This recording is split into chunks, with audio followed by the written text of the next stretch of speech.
ya Kibera Soka Women nĩyo njorua ya gĩkombe kĩa FKF mwena wa airetu thutha wa kũhota timu ya Vihiga Queens na bao 1-0 gĩkĩro-inĩ gĩa final. Harĩ ngucanio ĩno ĩrĩa ĩthakĩirwo kĩharo-inĩ kĩa Afraha kaunti-inĩ ya Nakuru, bao ĩno ya mũmwe na ĩrĩa ĩheire timu ya Kibera kana timu ĩno ya Kibera ũhotani ũyũ ĩbungirwo nĩ Stella Odhiambo ndagĩka-inĩ ya 88. Ngucanio ĩno ĩtigarĩtie ndagĩka 2 ihinda-inĩ rĩa kana niguo ikorwo igikinya muthia.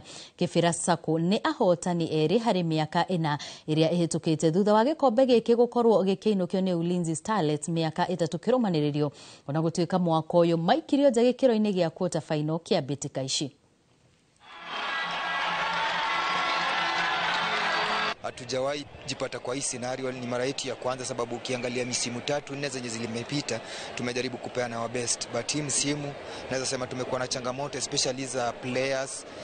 Mostly unapata tuna lose players wengi sana time yenye ligi inataka kuanza, ndio hasi inatupa changamoto. Ukiangalia pia Vihiga walikuwa wamejipanga pia wanataka kushinda, angalia pia wamekuwa washindi, wamekuwa bila kushinda kitu, so imekuwa game ngumu sana. Ukiangalia tumepata chances tumepoteza, pia wamepata chance wamepoteza, so tutasema tu imekuwa game of chances na luck kwetu kwa netu si kushinda.